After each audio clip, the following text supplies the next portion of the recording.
Hey friends, it's TJ. Welcome back to another episode of Tea with TJ, and today I have the pleasure of speaking with Lonnie Woods III. Fun fact, I'm also a third, so that's something we have in common. Welcome to the show. I'm so happy to have you. Great to be here. Thanks for having me, TJ. So very quickly for our audience, can you just tell me your story?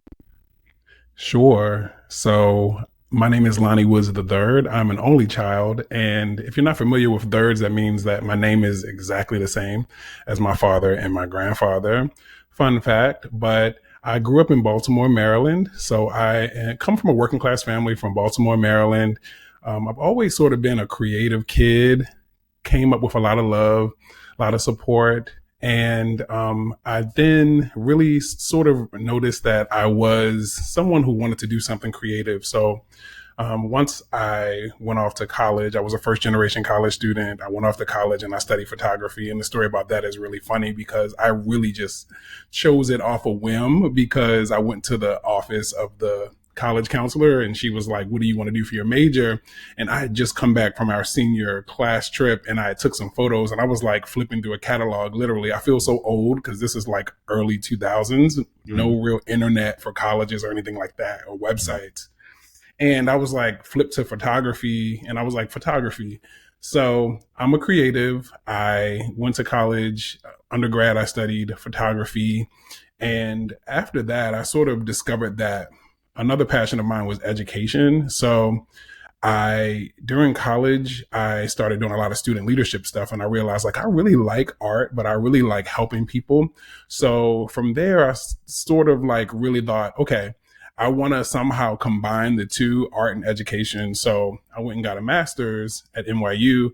And from there, I studied higher education and student affairs because I really wanted to work with art and design students to help them with their careers and advising and stuff like that. So that's kind of where my career has kind of gone to.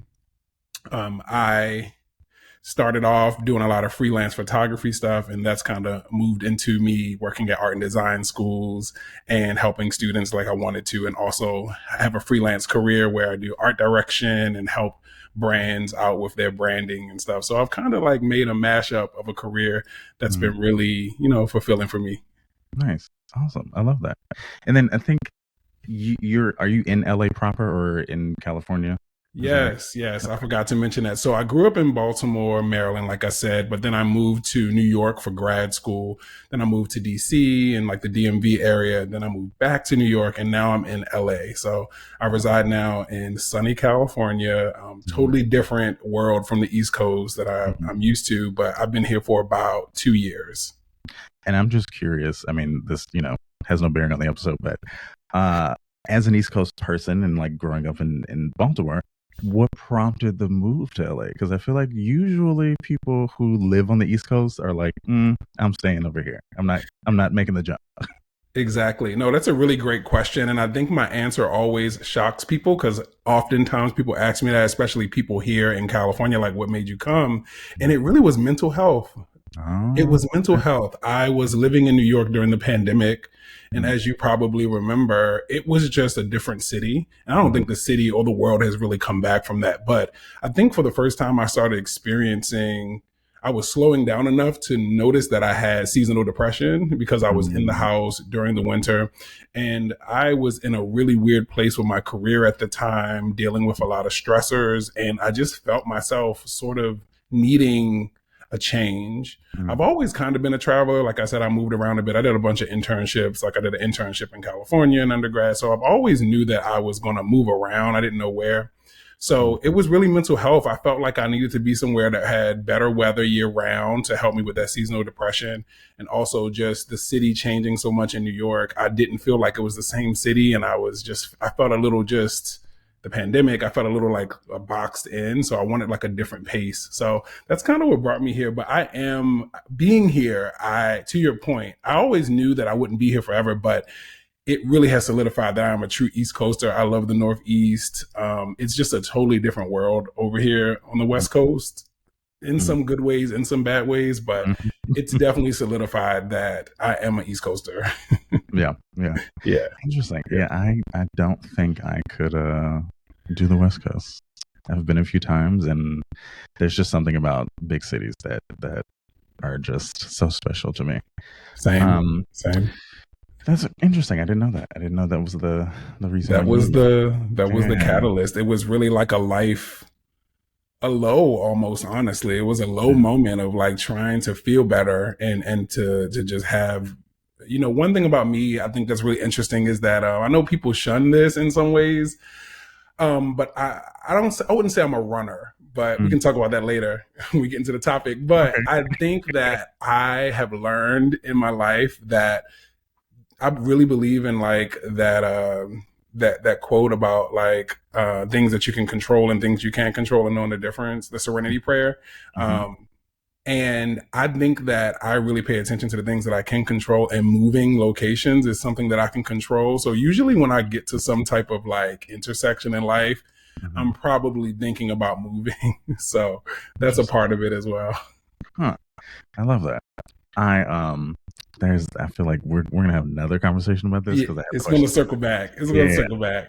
I'm Uh, sure. so when we met and discussed having you on the show, which I was honored that you wanted to be on Tea with TJ. I felt very special, and you have a podcast as well. Where can folks find that and listen to it? Yes, I'm honored to be here, and I'm so glad that you accepted. My podcast is called What I Did Wrong, and you can find it everywhere you podcast: Google Podcasts, Apple Podcasts, Spotify. And it's a podcast just all about life and mistakes, because I found that as I was going through some of the toughest times in my life, there wasn't a lot of like information out there about how to recover from mistakes Hmm. and also not be shameful in the mistakes we make. So I made a whole podcast about different mistakes I've made in life, and I've had some guests on to talk about their mistakes, and they're kind of topical life Hmm. topics, but the goal is to like remove the shame from Hmm. making mistakes and really like how do we use that to fuel who we are now as Hmm. opposed to thinking about the mistakes we made. I love that. Yeah. So when we spoke about having you on, we were throwing around topic ideas for you, and you just claimed earlier that it was my suggestion, so I'll take it, I guess. But we wanted to discuss relationships, which Yes. interesting because I don't think I've had anyone on to date that has brought up relationships. I know I've covered it before in like season one when it was just me in front of the mic, but I'm curious to know what about that topic kind of like speaks to you or like taps your soul in a way to want to have a discussion about it. Absolutely. I think as I've been aging, I'm 39, and as I've reflected on a lot of life and decisions and thoughts and what life really means, I realize that it all comes down to relationships, for better or for worse. If we think about relationships with our parents, Mm-hmm. childhood trauma, that's Mm-hmm. relationships. If we think about dating, we think about sexuality, identity, we think about teachers.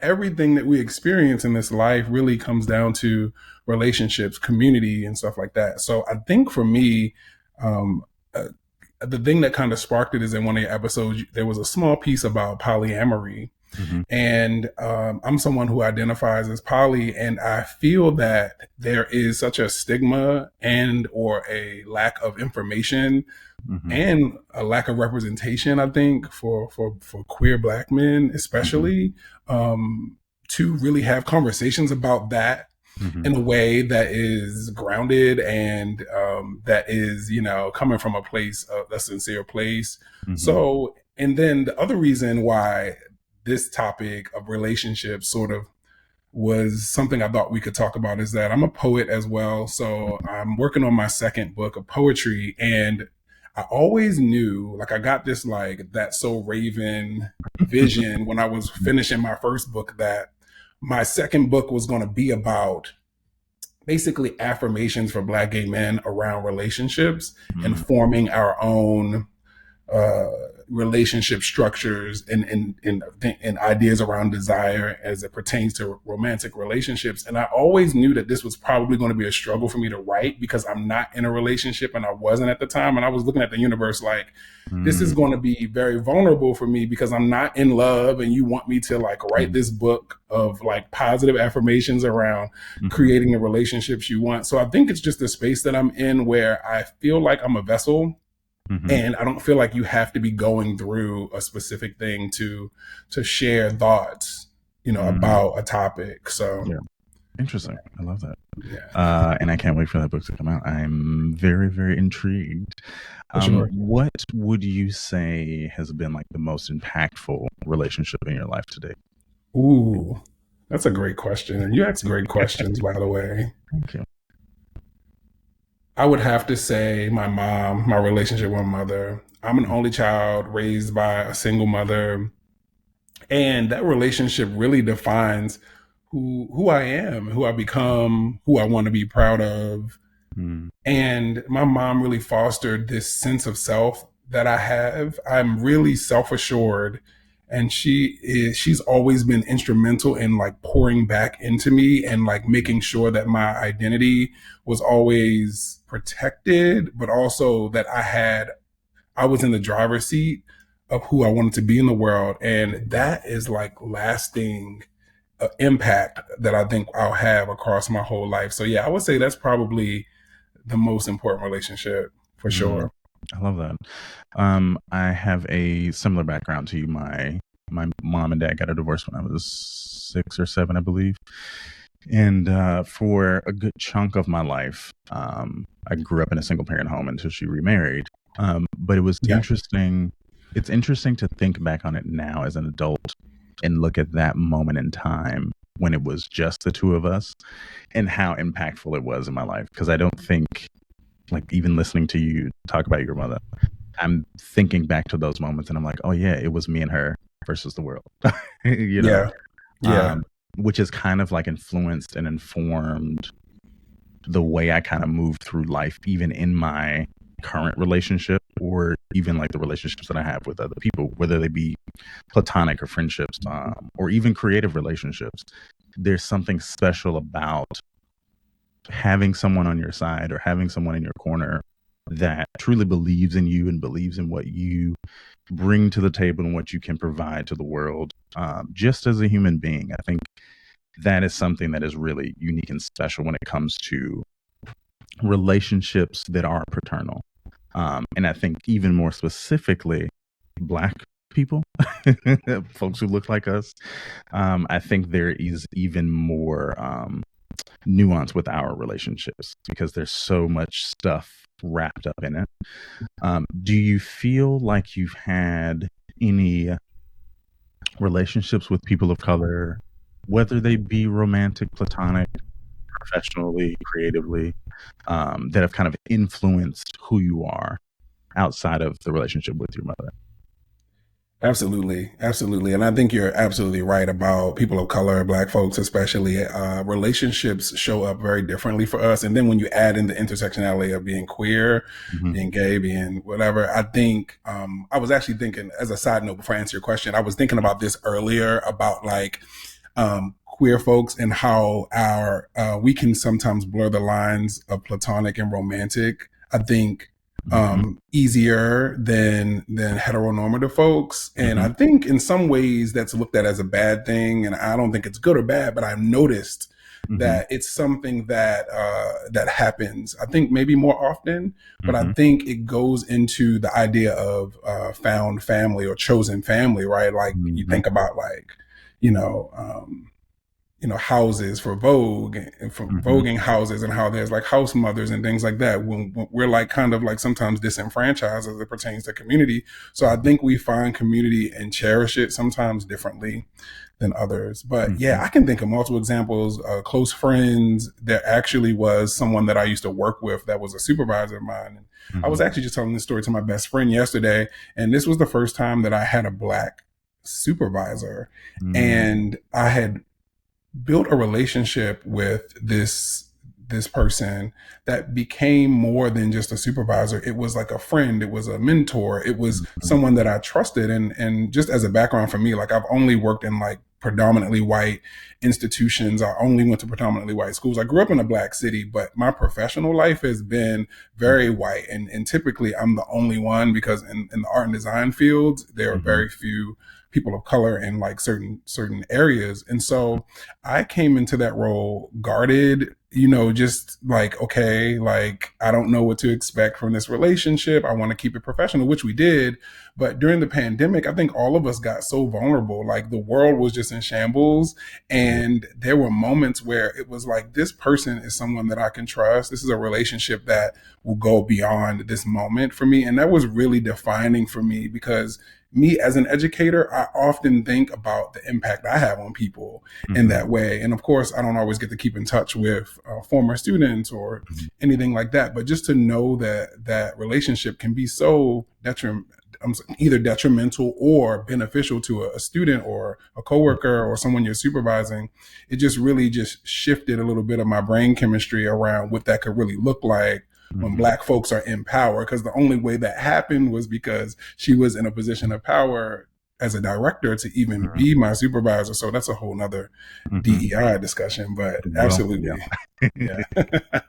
I want to go back and touch on something that you mentioned that I I completely am tapped into with you. That this idea of like chosen family and how the lines are blurred for us.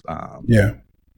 Weird, like our platonic relationships can become romantic, and I won't even put all of it on romantic. I will say that I've also encountered a lot of platonic relationships that have blurred the line into some type of sexual space or some type of intimate space. Yeah. Um, in not to even make it all about sex, because I don't believe that everything is about sex, but a certain level of intimacy that does exist in certain relationships that can be platonic or that started off platonic. Um, there's something unique, I think, about um, being queer and specifically being a queer person of color, um, when it comes to that blurred line. I think, and I am no therapist, I am not a scholar, I am merely someone with lived experience commenting on this. But I think I'll use my own life as an example that, growing up in the South, for the majority of the time in a single parent home, someone who was trying to navigate his sexuality and trying to figure out where I fit in the world and what that meant, and the definition of being at that time using only the terminology of gay. Now understanding that I am more queer than anything.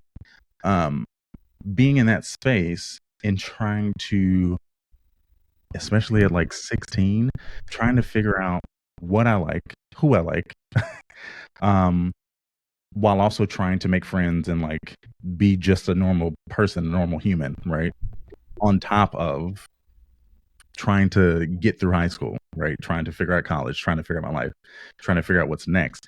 There's so much stuff wrapped up in that. And I think the benefit that I have found, or that I can look back on now, is that some of those relationships that were intimate, that started off as a friendship, I think taught me a lot about myself and allowed me space to really explore myself and figure out what I actually liked in a safe environment.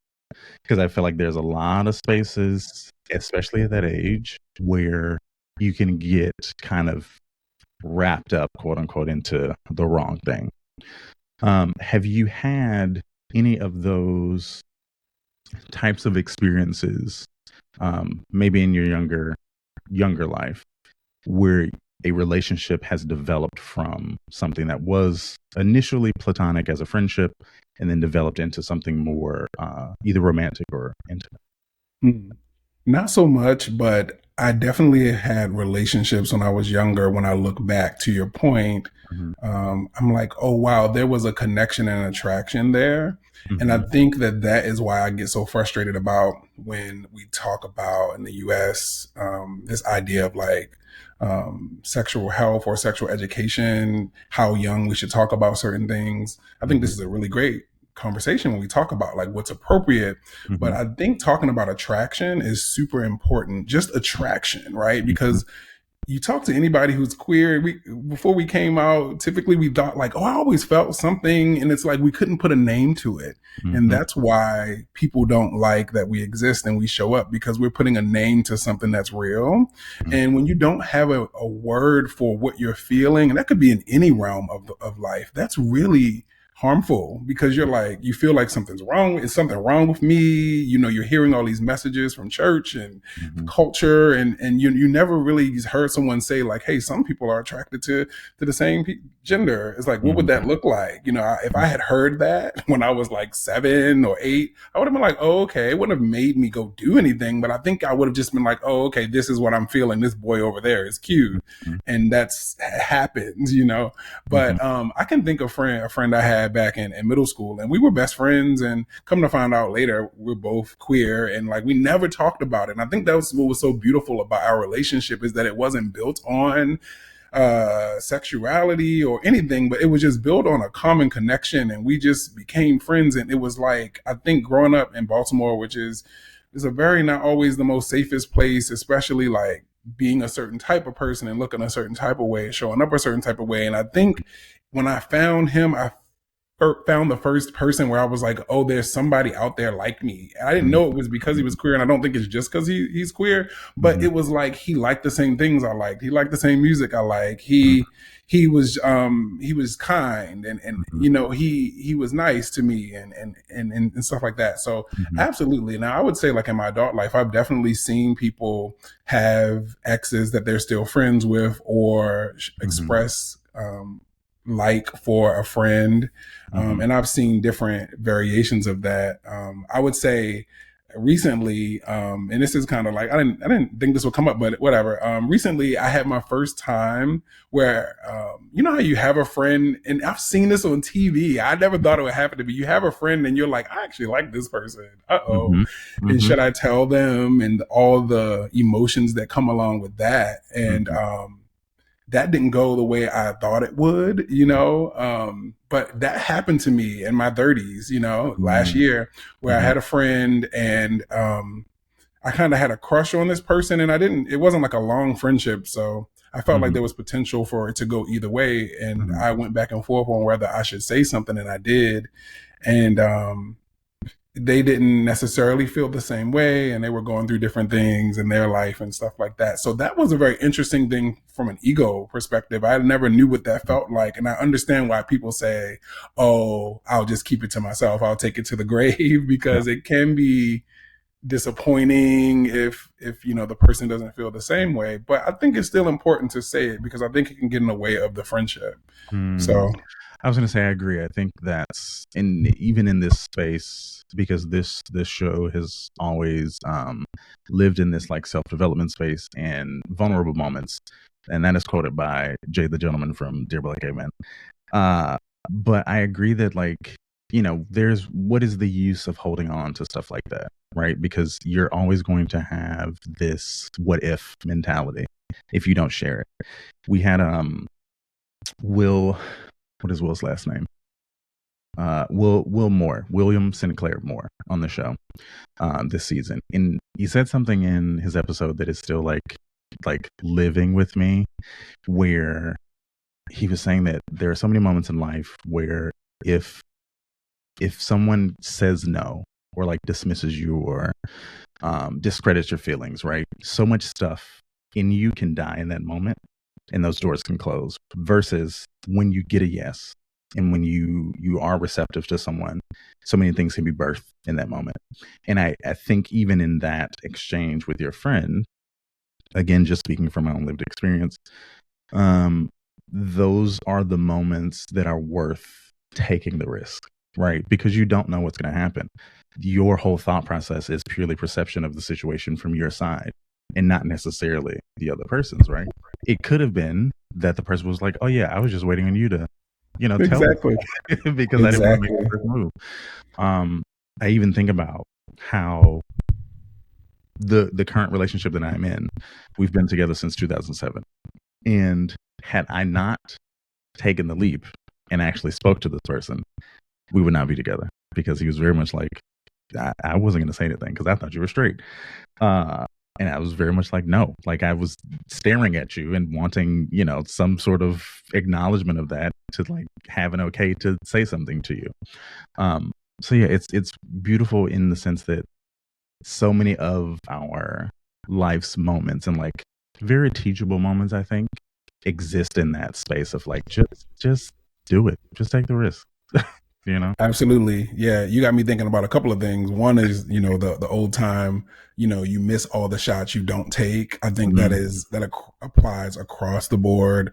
mhm, Or like, as my mom used to say, like, what are you going to lose? Like, the worst thing in this scenario that could happen is like the person could say no or mhm, whatever that means. But absolutely, I think you should. And I think what I've learned about that process, but also just even like going up to guys and, taking the first, like you said, like taking the first step to introduce myself and to start mhm, the conversation, is that I had to dig deep. And I'm not generalizing audience because I know I don't want anybody to come for me, but you can if you want.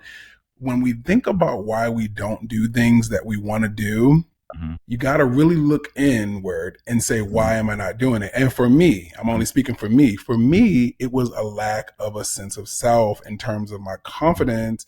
Like, cause my thought was like, well, what would you want someone to do? Oh, I want someone to be confident and come up to me and say what's on their mind and introduce themselves. And I mhm, would want, cause I'm really attracted to confidence. And then I started taking an inventory of the things I like in mhm, other men, whether they be celebrities. I think mhm, about Lenny Kravitz and I love that like androgyny and that like confidence to be a little bit different or whatever as a mhm, man. And I'm like, you like confidence, you like educated men, you like people that have a strong sense of style and self. And I'm like, and I asked myself, do you think you have all those things? This is like a conversation I had with myself. And I mhm. said, Love yes. So I'm like, so why do you think that someone else is worthy of feeling like they can come up to you with all of it. that you say you have? So Mhm, then I just shifted my mind. I'm like, no, you have to stop. Like you really need to start doing this. So I think to your point, you don't lose anything by being honest and being yourself. And if that includes telling a friend that it's not like I was in love with this person, but I'm like, hey, there's a romantic interest there. They were in a relationship when we first met. And so it was even more serendipitous because I was like, wow, they just broke up and like, here's my chance. Cause in my mind, I'm like, this person's going to be with this person. So of course mhm, that will never happen. And I'll just keep it inside. And it wasn't like this burning thing where I'm like, oh my God, like mhm, I can't wait. I just want to have sex with you every time I see you. But mhm, I felt like when that relationship ended I'm just like, wow, this seems like the universe is opening this up, at least for me to say something, mhm, So I agree with you. It builds your character not in a toxic way, but in a way where when I think about rejection, which is what I think a lot of men mhm, fear, mhm, and that's something that we don't often talk about, but we see the results of it all the time. It sometimes results in violence or even worse mhm, when men get rejected. We need to learn how to cope with rejection because that reject to me it's not even a rejection. It's just like someone doesn't want what you want. mhm. That's not necessarily rejection. It's just like Mhm. I had a desire that I would have loved to work a specific way or at least to find out. Yeah. But when we think about breakups and we think about people not being interested in us, that and cheating on us and all that other stuff, I'm an Aquarius and that this may be why I think like this, but Mhm. they say we can be a little self-centered, but to me, none of that has anything to do with me. Yeah. It has nothing if someone cheating on me has nothing to do with me. But I know a lot of times we internalize rejection when it comes to relationships. We internalize, oh, I shot my shot and this is why I don't do this. You did Mhm. it one time. The person Exactly. wasn't into it. There is someone else that would love it. And I will say, that once I started, after I took that inventory and I basically started like when I went out, not Mhm. all the time, but I would be more confident. And like if I see something, say something like in New York, Mhm. I was like talking to boys, like men, like, hey guys, I'm interested. Mhm. And what I learned is that I got more acceptance than I got rejection. I really did. And I'm not saying that but I think that's what happens is that we don't practice things enough to have enough data to say, well, actually, out of the 25 people I talked to, not that I keep track, one of them wasn't interested, but 24 of them was. It kind of built your confidence. So that's been helpful for me. I love that. There's also this space, I think, in I'm curious to know your thoughts because you've now done both coasts, but I feel like in New York specifically, there's a different type of energy here where people are, although from the outside it looks like people are closed off, people are actually pretty receptive in New York. Like if you approach someone and like speak to them like a normal person, not trying to sell them anything, because I feel like that is the thing in New York is that you can walk down the street and someone's trying to sell you something. You're like, no, I don't have money. I don't have time. But if you genuinely want to have a connection with people, people are pretty receptive. Like the amount of times that I've connected with someone on the train or in a store or like at a coffee shop that I did not know, that I just so happened to see maybe like twice and commented on that and formed some type of relationship from that moment. Even if it's I'll use this as an example. Like there's a coffee shop near my house that I go to every day. It got to the point where the baristas actually know my name now, know my order, and actually genuinely care about like how your day is going, right? Whereas if I had not engaged with them or had a moment with them first, or even allowed them in, right, to want to have a conversation with me, it could have been very closed off. It could have been very sterile. So I feel like those moments in New York do exist. I'm curious to know if those exist for you in LA. Yeah, no, I think you're absolutely right. I definitely see a difference between the East Coast and the West Coast as it pertains to those types of things.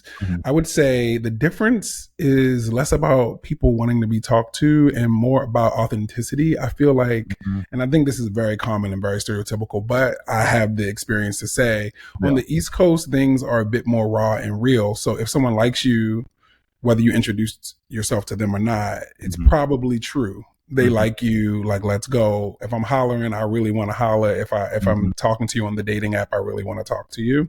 Here on the West Coast, or at least in Los Angeles, I'd say there is a bit more of a sense of a veneer over everything sometimes. So someone might be showing interest, but they might not be interested, which is, it's very hard for East Coasters to deal with because we're so used to being direct and like, yo, you wasted my time. So here, someone will meet you in the coffee shop and say, oh my goodness, I love your shirt. Let's hang out. Let's hang out. You seem like a really cool person, and actually not mean it at all. And, flake and do all these things. So that can be a bit disappointing, but yeah, absolutely. I think something you said earlier, I think is super important too. More people than not, I believe, want to be talked to. And we're all at parties. Like when I hear people, including myself, I've done it too. You go to a party and you're like, that party was whack because everyone was in their group talking, So that gives me the clue that we all want to be talked to, but we all like want someone else to do it. Absolutely. And I don't know if it was Gandhi or somebody who said like, you have to be the change you want to see in the world. I'm misquoting, I think, the person, but I think it's really true. We have to start acting and coming up to people and talking and stuff like that. I think more, not being afraid of the rejection, but it can be hard in cities like this where there is some disingenuous interactions. And the other thing you said reminded me of, this idea of, when you are thinking about connecting, thinking about what your values are. Like, what are my values as it pertains to relationships, friends? We often say that it's hard to make friends as adults, which I agree with. But I think if you take an inventory of your values, sometimes it's easier to kind of connect with people across those values. And that can kind of take some of the pressure off of meeting them because you have something in common that you really like whether it's art or social justice or, whatever the topic may be. Finding people in those spaces I found have been easier to connect with because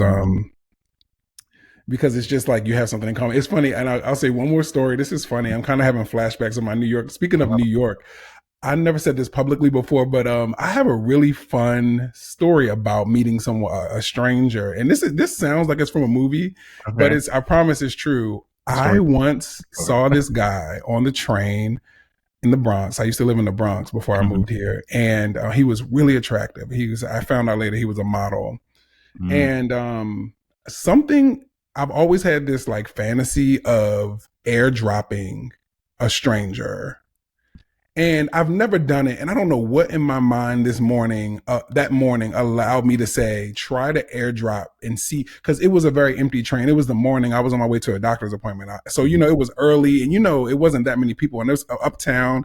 It was Mhm. like the red line. So it wasn't like super crowded. It wasn't like the A or the CE. It was like the three or the Mhm. four. It was something that wasn't super busy. So it Mhm. was just him. And I'm like, chances are he has a black name. You know what I mean? So if I open up my airdrop, if I Mhm. see Jabarius or something, I'm like, that's him. And I actually forgot that I did this. This was so bold of me. Mm. I wrote a note in my phone and I screenshot like, hey, how are you? And I airdropped it to him. And I said, good morning. Mm. And we had a whole conversation back and forth by like airdropping these photos Beautiful. I love of it. notes. And I couldn't believe it. And then at the end, we exchanged phone numbers and it fizzled out and nothing happened. But Mm. I was like, you really just did that. Like, Mhm. it was something out of like a romantic comedy, but I really did it and it worked. And Oh. to my point, to your point, Mhm. it works more than it doesn't. You Yeah. just have to try, Yeah. So yeah, I did that. Unbelievable. Mm. Jesus, that I love that. That's such a New York story. you know. Such a New York story. So I think to your point, actually, I take that back. I think, yeah, New York is more susceptible to stuff like that. Like, I don't know if I could do that here. I Yeah, don't know if that will yeah, work. that's true. I also feel like there's not a lot of opportunity. I mean, I've only visited and not lived there, but I would imagine there's not a lot of opportunity there for those types of moments, right? It's not, yeah, because there's not as much public Yeah, transportation. There's not as much walkable experiences. yeah. You're driving to everything. So Mhm. here, community is very hard because you're not often forced to be with strangers. Mhm. I was on my way to a doctor's appointment that morning and saw that guy on the train. That doesn't really happen here because I'm Mhm. driving and stuff like that. Yeah. But also just, yeah, I think there's just this fearlessness about the East Coast that I really like. There's Mhm. just like, it is what it is, Yeah. which I mean can get you in trouble. Well, that's true. Sometimes there is this just like boldness, Yeah. and I don't know. It was the pandemic too, so I feel like the pandemic, my brain was just like, there's so much going on in the world. Why not? Like, I could die from COVID. So like, what Yeah. is me like sending a note to this guy on the train? Right. So yeah, Worst case, he's like no or declines it. You know. he says no. Yeah. Uh, I that yeah. That's yeah. I am thinking about that story. Like I'm baffled by that because that's such a New York moment and something that like if I saw that in a movie, I'd be like, that's so sweet. Like I would want somebody to do that to me, or want to do that with me. Um, Yeah, it would have been a good story if we like got married or something. Like, imagine yeah, that being the story at the wedding. yes, Like, that would have been too bad that didn't work out, but that would have been a really cool origin story of a yeah, relationship. yeah. It's interesting because I'm like now that has me thinking. So what in your I would say romantic relationships because I feel like that's where we're leaning. Um, and you said something that I feel like this question makes sense now. Where does self love fall when it comes to forging relationships with people? Because I do believe there is, like you said earlier, like there are certain things that people have to check off the list for you to like, approach them / want to be approached by them. And I feel like self love is a pivotal space in there. Where does that fall and like what does it look like for you? It's a really good question. It's super important. In some ways, I think the answer to that question and even the concept of that is the reason why me and maybe some other people are single, right? I Mhm. think when you are single and doing the work, Mhm. the self work, your value goes up. And I'm not talking about some high value red pill stuff, but Yeah. your perspective of yourself goes up because you've done the work and you're like, wow, in order to do the work, you have to love yourself. Mm. And so it definitely is super important to me, especially because I am someone who really values, speaking of values, um, having my own mind, my own perspective, my own personality, my own life. So self-love is super important in relationships. Romantic, I'll stick to, is because when you seek a partner trying to find validation or completion, I think that's when it can be really dangerous, because even if that's a good relationship, you're expecting someone else to fill in the blanks that you're missing. And I'm not talking about someone being complimentary, because I know there's this argument when people say things like, I'm saying that like, oh no, there is a way that like a person is good at something that you're not. Yeah, that's different than what I'm saying. I'm talking about like self-value. If I'm with you and I don't really, it's just like the thing I talked about approaching people. The thing I had to get through was that you don't think that you deserve even to try to talk to this attractive guy. Like how, and that sounded crazy to me when I really sat back, like, oh wow, you don't think that you deserve a chance. So the same with relationships, if your self-love is not in check, I think you can get into spaces where you are seeking out external validation from this partner or from this, lover, that you don't actually feel for yourself. So then they're not validating something that you already believe. They're actually the source of this so-called truth about yourself. And I think that can be really dangerous. So for me, I think when I go into relationships and the way I think about it is, yeah, self-care is important. I think solo dates are important. I think spending time with yourself, your friends, still having practices that are healthy practices outside of that person, that feeds into Lonnie. Like, what does Lonnie like to do? Like, I'm an avid thrifter. I like to go hiking. I like to drink wine. I like to, connect with my friends. I got to make sure that I maintain that, my looks and my style and stuff, for me first, even in a relationship, because if not, I think it's easy for that validation to be dependent on the lover. I completely agree. I think that is something that, being on the other side of 30, I finally realized for myself. And I think, although I'm grateful for the relationship that I'm in, it was one of the nuances about our relationship that I didn't realize until I was older, that I spent so much of 18 to 25 with this one person, and kind of like hinged at the hip, so to speak, to where I had kind of lost, I don't want to say lost because I don't mean it in that way, but I was still figuring out who I actually was, right? And being able to navigate all that, and now being 35, I know the things that I like. I know the things that I don't like, right? I know when I need time to myself, don't talk to me. I need time to myself. I need to go for a walk. I need to have a cup of tea. I need to go to a museum. I just need to go to the movies by myself. And I think there's a lot of that type of thought that gets missed when you've been in a relationship very young and for such an extended amount of time prior to knowing who you actually are. And so I hope that's such a beautiful point and statement. I loved every moment of that. I am curious to know from you, because you did mention this earlier, are there, in this idea of like self-love prior to entering into any type of relationship with someone else, not just romantic, what are some of those, you mentioned affirmations before, like what are some of those affirmations that you do have to kind of just help you, feed that self? Absolutely. Something I didn't mention when you asked me why I moved to LA, I think part of the healing journey that I was on is that I had always gone to therapy, but during that time I really had locked in with a therapist. And I remember on our first call, which was actually kind of shocking because I felt like I hadn't had a therapist say something so direct to me before. After our consultation, and maybe the second or the first one, she told me that we would be working on my view of myself and my self-worth. And I was so offended. I was like, I'm so confident. What are you talking about? I'm a super confident person. And she said, you are confident, but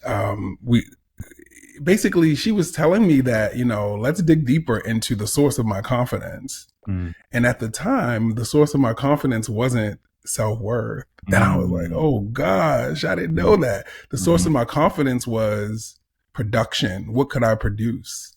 So I've always been a high achiever, which again, also there's some studies about Black queer people and overachieving. That's how we like move. That's how we show up. Mm-hmm. And I was like, whoa, I actually haven't had a high value of self. I've just been really praised and excited about the things I've been able to accomplish. So anyway, that's something that came up in my therapy that leads to the answer about the affirmations, which is that you are enough at base level without doing anything for anyone else.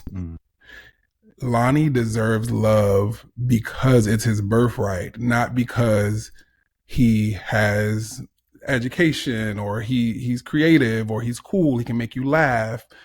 That has been a game changer for me. And it's still hard sometimes to receive love from my friends and even sometimes romantic partners because I'm so used to this default of my love being conditional to something I could do for the person subconsciously or do for the situation or me fixing something or saving something. Or even when I think about my family, even though I had a pretty decent, I feel like I had a great upbringing, but when you are the prize, I was the prize student, the prize family, even my cousin, when I go back home, you know, sometimes he's like, yo, you broke the family curse, you know, and I think it's such a genuine thing to say, but that comes with an immense amount of pressure.